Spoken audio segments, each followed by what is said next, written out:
Hello and welcome to Sparks, a podcast by the Sagos Group. We're an international leader in learning and development with offices in 14 countries and over 15,000 specialists working worldwide with some of the globe's most exciting brands.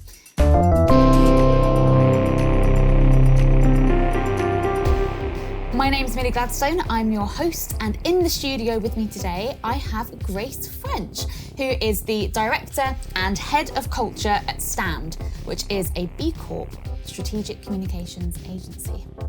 Yes, nailed it. Welcome, thank you so much for joining me here today. Thanks for having me. So before we get started, just tell us a little bit about your background, how you came to be at Stand, and specifically how you came to be Head of Culture, because that's an exciting title. It is. So I actually have a background in psychology, studied psychology at uni, thought I wanted to be a clinical psychologist, was all raring to go down that route, but after 4 years of uni, the thought of doing another 5 or so years of study, I couldn't do it. I didn't have it in me. It's so much, isn't it? It was a lot. So, and I was just desperate to start putting what I'd learned into practice. So I canned that dream and started thinking, okay, how else can I apply what I know and love about psychology, which was specifically around how people think, feel, act and interact as well. So I kind of did stumble into comms to start with, as most people do with their first jobs, I think. But it very naturally became a really good fit for me. So I started off at a financial services comms agency, then moved to Stand because I was really inspired by their focus on making positive change, using behaviour change to bring about good in the world, across a mix of clients and sectors. So I mostly focused on PR for the first 4 or so years of my career there. Then the pandemic happened. Yes, good times. Yeah, good times. And we realised that more than ever, it was really important to make sure we were really protecting and looking after our own people. We'd always been very culture first, but it was a time when we were like, okay, everyone's going through this shared trauma and we need to be there for people more than ever. So I developed a more comprehensive culture strategy, presented it to our MD, and I was like, we should do this and I want to lead it.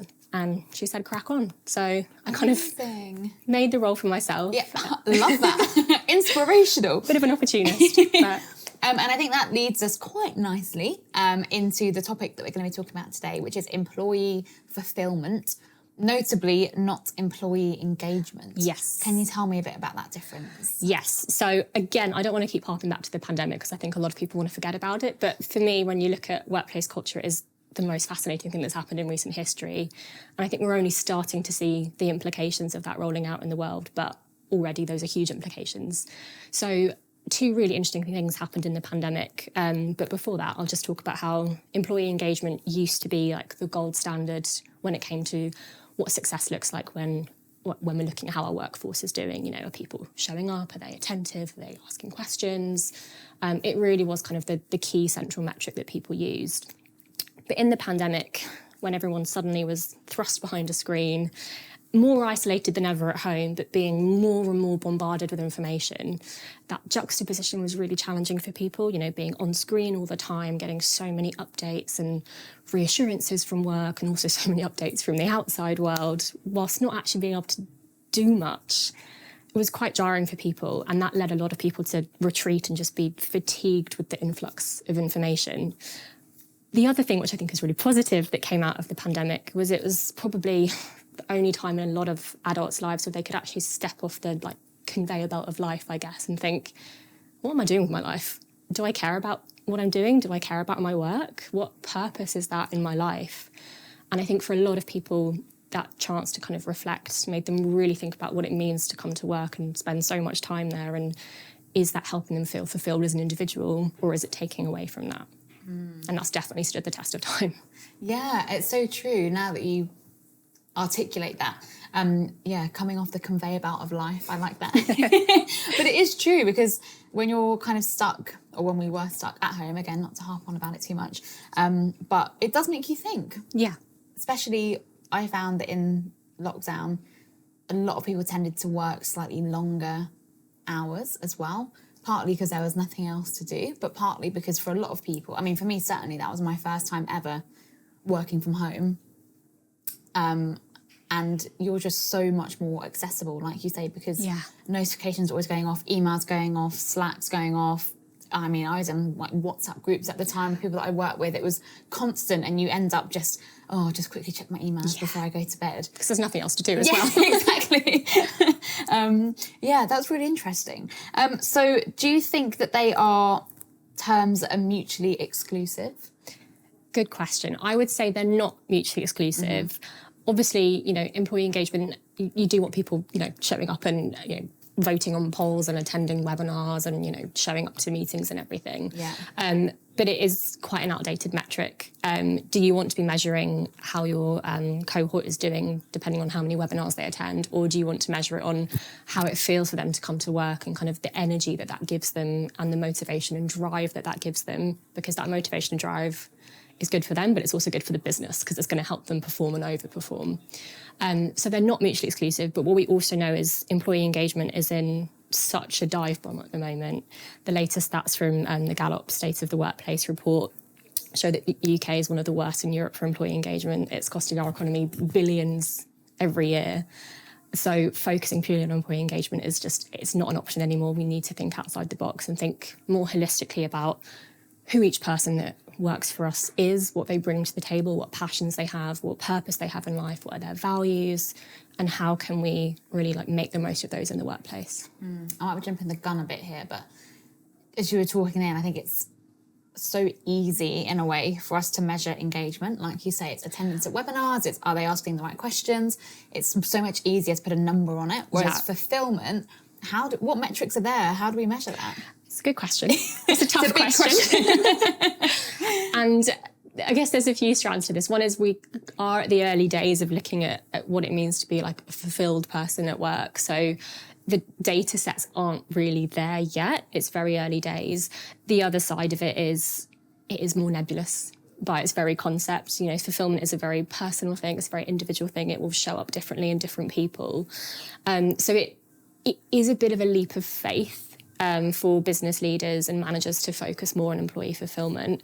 But I can promise you it is a leap of faith that is worth taking, because, if people are, showing up to lots of meetings, that doesn't mean they're doing their best work. If they are curious, energized, driven, if they really feel like they can make a meaningful difference and can finish the working day being like, I've really achieved something and I feel so good about that and I'm excited to come back to work tomorrow, that is what success looks like for a business as well as for that person. And it sounds like you're speaking very much from experience there. Is that because this is something you've implemented at Stand? Yes, it is, yeah. And we work with a number of organisations as well, advising them on culture, strategy and practice. And we always preach the virtues of employee fulfilment. And it can show up in lots of different ways. Again, because it feels nebulous, it can be quite hard to know where to start. But really simple things such as just one of my big mantras is recognising everybody as a person, not an employee. Yes, they are an employee, they come to work, they have a salary, there's a level of work that's expected of them, absolutely. But they are also a person outside of work and they are complex, flawed, amazing, and they've got so many passions and skills that we don't even think about in the workplace, and that is such a missed opportunity.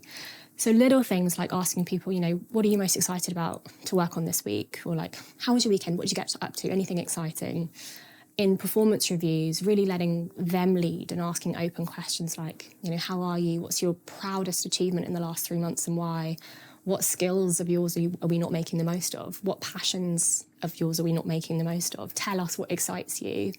And then using that information and mapping it onto what you can offer them in the workplace. Some really great questions there. And I think even the framing, the kind of positive language that's being used there as well, lends itself really nicely into that fulfillment angle, because probably something that you are proud of is something that is fulfilling you as well. So it's, the language as well is probably one of the tangible things that we can focus on. Absolutely. Awesome. So thinking about how leaders play a role in employee fulfillment, what do you think are the biggest misconceptions that leaders have when it comes to kind of engaging their teams? Really good question. I think there's a few here, and I'm going to caveat it by saying they all come from a place of well-intentions. Yes, of course. Things we can learn from. But there is a tipping point where you're trying to push engagement so much that people switch off and become fatigued and disengage. So a couple of key examples here. One would be sort of thinking that the more communication, the better. Let's keep people constantly updated with how things are going, and let's give them this, that, and the other, and bombard them with information, because that shows we're being transparent and we're, really bringing them on the journey. Being transparent, bringing them on the journey is so important, but more is not necessarily better, because you can very quickly get to a point where if you've got, internal newsletters and emails and multiple weekly meetings and then big other things, people are thinking, I can't possibly engage with all of this, so I'm just not going to engage with any of it because I can never get on top of it, so I'm not even going to try. And therefore, people are missing really important information that is hidden amongst the noise. So it's really about making sure that you're saying more with less.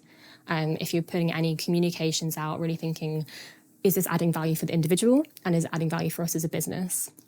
And if the answer to either of those is no, stop, think, redraft, kill a few sentences, and just, think about the purpose of what you're communicating and why. Yeah, it's so true. Thinking about the audience, and like you say, are they actually going to get what you need them to get out of this? I think about the Bauhaus principle, as you were talking there. Less is more. Yes, absolutely. And it's so true. Even as you were talking, I was thinking about when a huge long message or a huge long email comes in, I'm like, okay, I have to really sit and focus to get through. Yeah. I don't know what that says about our attention spans maybe in the modern world. But yeah, you do need sometimes that really clear, this is what you need to take away from this message and what we're trying to say. Exactly. And I think another classic thing that can be a bit of a pitfall, lots of organisations are doing this in different ways, but some are going with the approach that being in the office more is better. 5 days a week is the best way to get engagement from your team. And I get why people are thinking that, because again, pre-pandemic, we will stop talking about it now. That was the norm. And, businesses were performing well.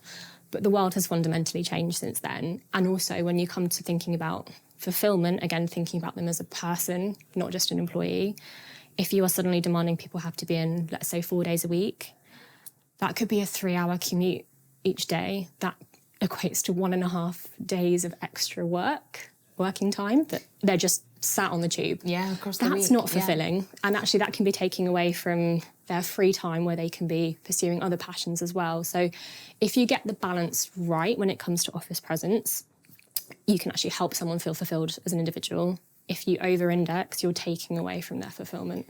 Yeah, I think in that example as well, it's a sort of classic case where people need to be a bit more intentional, I think. I know if I come to the office, I'm likely to have a chat with someone. You go and you make a tea and then you bump into people and you're chatting about your weekend.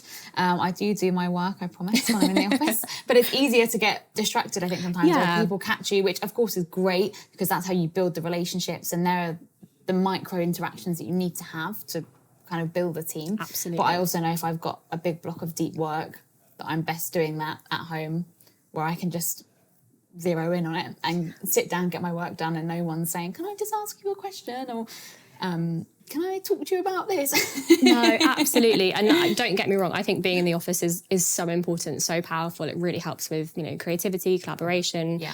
It especially helps new joiners or people early in their career really absorb and understand all the facets of what it means to be at work. Definitely. So the importance of it can't be understated. It's just the balance that people need to get right. Yeah, for sure. And so in your view then, what does a fulfilled employee look like? And how can other leaders recognise that as well? Really good question. So I think the fundamental thing is that a fulfilled employee can see a clear link between kind of their intrinsic values and drivers, like what gets them out of bed in the morning and why the company exists. If you can link the individual's purpose with the company's purpose, you are onto a winner, because they can see, okay, I care about, let's say, sustainability, and if your agency is working on sustainability, job done. Yeah. And you're communicating that well.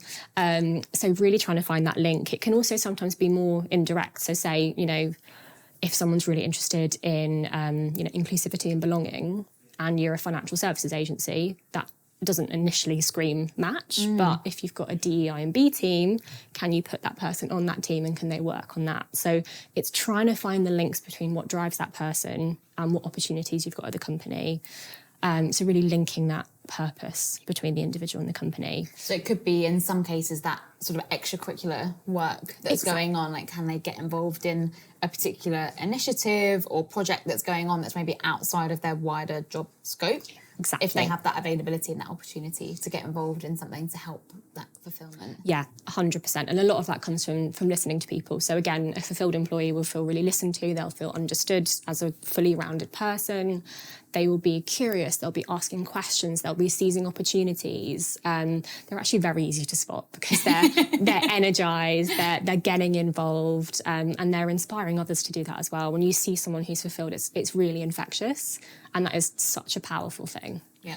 I think it's also equally important to spot when someone isn't fulfilled. Because that's a huge risk factor for the individual. That's not a good space for them to be in, but also for the business. If someone's not fulfilled, by default, they're probably not performing at their best. They're probably just, maybe going through the motions, doing a good enough job. But is any leader happy with good enough these days? I don't think so. So spotting that as well, they might be a bit more withdrawn. Their performance might be, fine, but nothing remarkable, and they might not be putting their hand up for opportunities, might not be asking questions in like company meeting updates. They're there, but they're not there, Mm-hmm. And is that the same, do you think, in kind of big enterprise type companies, or is it more easier to spot from a sort of team level? Good question. I think generally speaking, when you're looking at fulfillment, because it is so individual, it probably is easier to spot it within a team or in a smaller company where you know every single person. You know what they're like when they're at their best, you know what they're like when maybe they're struggling a bit more. But it absolutely can be done and achieved really successfully with bigger companies as well. To name a few big hitters like Adobe and Unilever in recent years have both shifted to a more kind of employee fulfillment approach versus employee performance. So rather than like comparing their employees, they're giving each one their own development plan based on what excites them, and they're looking at continuous feedback so people know how they're doing, and they're listening to people continually as well. And that's driven big upticks in their employee satisfaction and like recommending them as a place to work as well. So you can get it right, whatever size you are, so don't be daunted. That's really interesting, isn't it? Actually working the fulfillment side of things into those more formal processes. Yeah, and it's, again, I think I mentioned earlier, but even when you're looking at stuff like performance reviews, that can feel like probably one of the most, systemised, formulaic things in an organisation, no matter what size you are, because there are certain things you have to go through, certain feedback you have to gather, certain questions you have to ask. But we think it's really effective when you flip it on your head, let the person who's being reviewed lead those meetings, just ask open-ended questions, let them share their own experiences, what they found exciting, what they found challenging, which of the company's values resonate with them most, which do they struggle with and why? And also asking them, like, who at the organisation are we not making the most of? Like, who's a real star that we've not spotted, and how can we tap into that? So using that to gather information about others as well can be really useful. Yeah, interesting. There was something else that just came to my head while you were talking that I've forgotten now. Oh, I was going to say, actually, as well, probably that's one of the places where, in terms of metrics that we were talking about a little bit earlier, the performance review or whatever that looks like within different people's organisations is probably one of the places where you will see that uplift, right? If employees are feeling more fulfilled, like they've got purpose, probably in their performance is going to be one of the biggest places that you'd see that sort of spike go upwards. Yeah. I think that's a fair assessment. Definitely. Yeah. And it's feedback from themselves, but from the people they work with as well. Because again, fulfillment is something that people can see in other people. There's this kind of like glow around these people, and that really can shine through in feedback, and people can say, oh, they feel really like, not just that their work is great, but like they're doing it with a smile on their face, and they're like incentivizing others to get involved, and it's, they're creating this really positive energy in the team. Those are the kind of indicators you can see, okay, we're onto a winner here. And if it's working with this person or this team, what can we learn from that, and how can we apply it to others who are maybe struggling a bit more with fulfillment? So how tied do you think employee fulfillment is to culture? Because I think that kind of state that you're describing, this sort of magical glowing people, I think you probably also have to have a kind of company culture where you can put your hand up and say yes to things and ask questions in big company meetings. Do you think that culture and fulfillment are really linked, or do you think it's something that can be achieved outside of a company having a good culture? I think if you've got a culture that fosters that type of mindset, it's so much easier. Yeah. Because again, it's a lot of fulfillment is, how people feel when they come to work. It's that whole holistic environment. So culture plays a huge part. And if people do feel, I can't put my hand up and ask a question because it's going to be shut down, or like ideas aren't welcome here, that does erode what it means to be a fulfilled person. There are ways around it.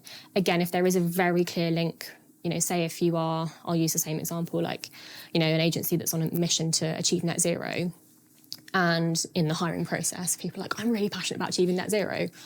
There's that direct link. Yeah. And that, the more direct the link between the individual's purpose and the organisation's purpose, the less role culture plays, is what I would say. Yeah. But it is still really important. And I'm never going to say, I endorse a culture where people aren't invited to ask questions or collaborate. That's never good advice. Yeah, for sure. That's interesting though, that, the link can be really strong. Doesn't necessarily need to have an amazing culture. I mean, it probably still does, right? Is what we're saying. So for managers who are maybe listening to this podcast, thinking, oh, okay, actually, I'm very good at managing performance. How do I shift into managing fulfillment? What would you say to those people? So a few things. Some of it is mindset and some of it is having like the tools to be able to use it and put it into practice. So in terms of mindset, again, it's seeing everyone as a person, not just an employee, normalising asking questions about, what's exciting them, what's on their list that they're really looking forward to getting stuck into, listening as well. So saying if, there's like a DEI and B team and they're like, oh, what they're doing is really interesting. But like, oh, should we see if we can get you on there and get involved? So that active listening piece. Also, again, having the tools, because fulfillment can feel quite nebulous, as I mentioned. So there are so many tools and frameworks and models and theories out there. So there's lots to work with. But to give one example, if I may. Yeah, of course. So there's a psychologist called Martin Seligman. He's kind of the founder of positive psychology, which I think we all need a bit of in our lives. Yeah. He developed the PERMA model, which is an acronym that really just helps people focus around 5 facets that make up what it means to feel fulfilled, and they can be applied really directly to the workplace. So P is positive emotions.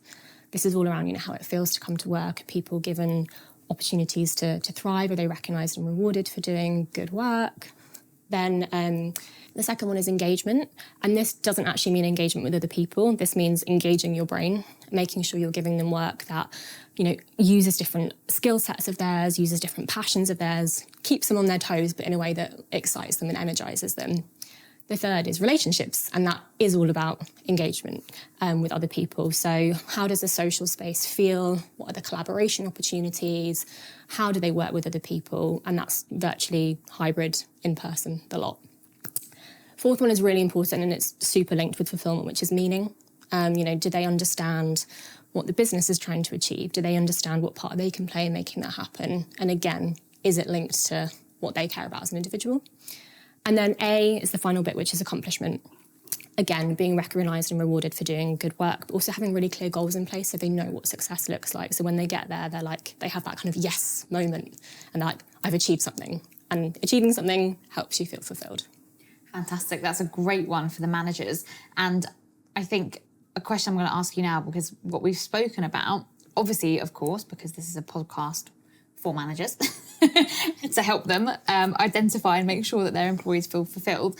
But do you think it is a leader's or an organisation's responsibility to foster employee fulfillment, or is that something that rests with the employees themselves? Love this question. It's definitely a shared responsibility. It does, it has to come to an extent from the individual, because again, it's a very personal thing what fulfillment looks like. So individuals have to be open to sharing what makes them feel fulfilled, and also to spotting opportunities and seizing opportunities in the workplace. But it really does have to be led by managers and leaders, because you have to create the environment in which people can feel fulfilled and feel like they can open up about what that looks like for them. So ongoing listening to people, what excites them, what gets them out of bed, making sure you're talking really clearly about the purpose, vision, strategy of your organisation, and doing some storytelling around it, not just saying, this is our strategy. Why? Why do we exist? What are we trying to achieve? Making it really relatable, compelling, tell a story that people want to be a part of. Love that. So if you had 30 minutes with a new manager and you're going to coach them on employee fulfillment, what would you say to them? What kind of questions would you ask them to help them achieve that? I think the first question I would ask them is your team feeling fulfilled? Just to get them thinking like, oh, actually, have we given this any conscious thought before? Or if they're like, actually, yeah, this person is and this team's doing great, then they're on to a winner. So kind of getting that temp check of where people are at. But yeah, that first question, just encouraging them to think very directly about it. And then it is a mix of quick wins, like I mentioned, making sure you're just normalising questions around, what's exciting people, what do they care about, formalising that into the reviews process. And just, ongoing listening. A lot of it is a two-way conversation.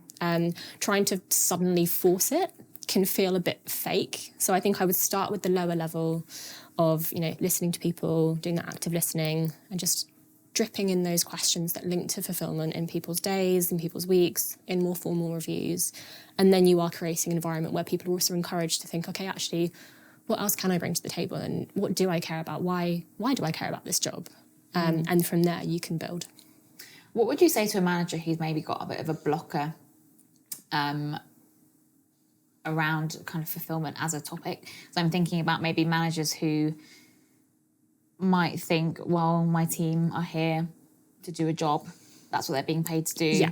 I don't want them spending loads of time with the DEI team on their initiatives because they've got to focus on their own work. How do you get that balance right of making sure that employees, of course, are doing the job that they're meant to do, and also maybe linking them up and being that conduit between other projects or other passions, make them feel fulfilled? Yeah, really good question. And I think that's probably a very natural mindset for managers to be in, because everything is so performance focused. And time away from the day job, as it were, could be time away from results. But actually, I would just encourage managers to really think about the fact that while employee fulfillment and employee performance sound different, they are so intrinsically linked.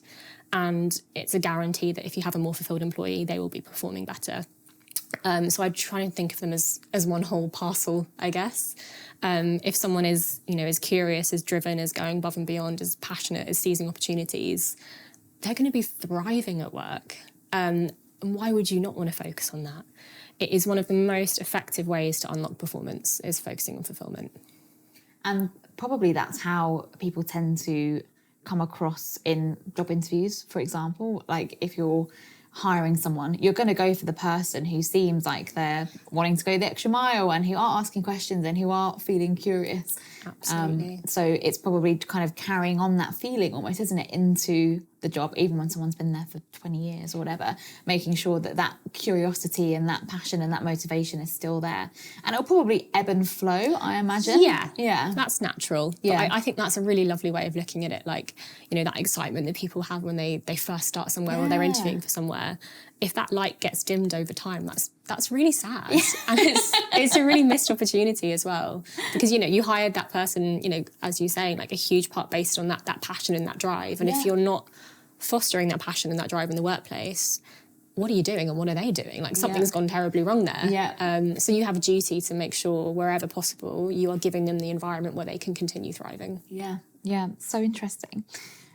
So are there any, we talked about a couple of them, but are there any sort of small habits or little rituals that leaders can embed into maybe how they're running their team to make sure that their employees do feel fulfilled? I know we've spoken about some, like the active listening, making sure they actually ask their team, what makes you feel fulfilled?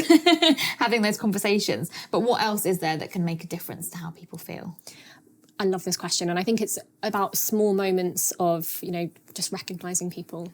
And that's recognising kind of achievements within the workplace. So, for example, at Stan, we do something called weekly shout-outs where we'll kind of recognise the success. I'm sure lots of places do it as well. Yeah. We'll recognise the successes of the week, but we link them to our values. So we'll say, like, okay, you've really focused on action this week, or you've had a brave conversation, you've been really curious this week. So we'll celebrate that. And again, by linking it to like the values and the purpose, you're just forging those connections between, I've done something really good towards one of our values, so I really care about what we're trying to achieve. It's forging those links that way, I think, can be really powerful, but also celebrating personal milestones and successes as well. Again, seeing that person outside of work, and people want to feel like, I get you, I see you, as a full person. They are going to feel much more understood in the workplace, and by default much more likely to want to give their all because it's a place where they feel they belong and they matter. Yeah, I actually noticed on your LinkedIn in some of the kind of celebratory posts that go out, some of the personal stuff makes it onto that platform as well. It's not just about the professional achievements, it's the personal ones as well, often kind of being called out either alongside something professional that's been great or actually just on its own. So you guys are living that value. When you said I've been just going through your LinkedIn, I was like, oh God, which ones have you found? Because we do try and strike that balance, and we've got a lot of like, you know, personal silly stuff on there. A lot of our socials go on there as well. Yeah, love it. So thinking about maybe some of the challenges then, I think we've talked a lot about how great employee fulfilment is, and it definitely is great and something that people should be striving towards. But do you think there's a risk that it might just become a buzzword? I think there's a big risk. And, you know, if you look at the trends when it comes to, you know, workplace culture or like employee performance, there are things that kind of become really trendy and then off they go. Yeah. And I think especially with something like employee fulfillment, because it does feel more nebulous by design, it can be quite hard to define and make tangible, and therefore I think it risks becoming a bit of a whim. I think that risk is not one worth, it is so important, and like the way I see it, it's just going to become more and more important and central to the way we look at, you know, what it means to be a successful workplace, is how fulfilled people feel. So I think the success lies in making sure you have a tangible plan for listening to people and understanding what fulfillment looks like for them, and then mapping that onto what opportunities you can offer at work. If you go in thinking, oh, it's nebulous, you'll never make a tangible plan, and then it will never work for you. Yeah. It reminds me of a shout out to Cody in our US office, who's actually here in London at the moment.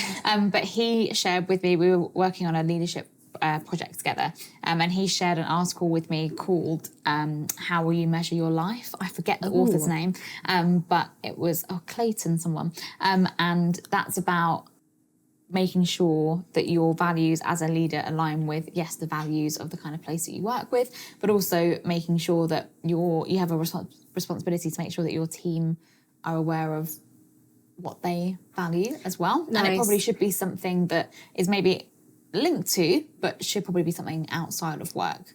And thinking about, actually, at the end of the day, are you going to measure your success as a human being based on, I did really well in my career and had a, you know, amazing growth or whatever it was, or is it going to be something a bit more holistic? And probably work will obviously come into that, because you have to be fulfilled by your work as well. Yeah. And it's a similar sort of idea of what you're talking about there. It was a really interesting article. I'm going to have to hunt that down and read it. That yeah, sounds good. It's on Harvard Business Review, I think. But yeah, I think some of those key messages are really coming out in what you're saying as well. And now the way we look at work, as you say, after the pandemic, which I know we're not talking about anymore, but the work-life balance that people have now tends to be a bit better, I think. Because of what happened in that time that we're not talking about, but also because of how blurred the lines got during that period as well, because, you know, the reality was you were on Zoom for 10 hours a day or whatever, with probably some pets running around in the background, so you naturally got a bit more of an insight into, okay, that's where they're working from, or oh, that's who they're married to, or whatever it was, because you were just seeing them in a slightly different environment as well. So true. Yeah, and you can't go back from that, and I think that's a really positive thing. And actually for us it like really strengthened our relationship with the clients as well, because again they see you as, you know, you're not just someone who's delivering a service, you are a whole person. And that's it's really helped us actually. So if we think about what we were talking about earlier with the kind of potential for employee fulfillment to just be a whim, if we fast forward 5, maybe 10 years, what do you hope will have changed in the way that we talk about and how we measure employee experience at work? I'm pretty optimistic about the future. So in my mind, if all goes well and, you know, people get on board with this and really take it seriously, then in the next 5 to 10 years, employee fulfillment is like the central way that we measure, you know, the success of our workforce and what that looks like, and the success of our culture as well. Also, my hope is that in the next 5 to 10 years, because more people have adopted this approach, there is more data to prove just how business critical it is to focus on employee fulfillment. It is the classic that, you know, the more data there is and the more evidence there is, the more will come.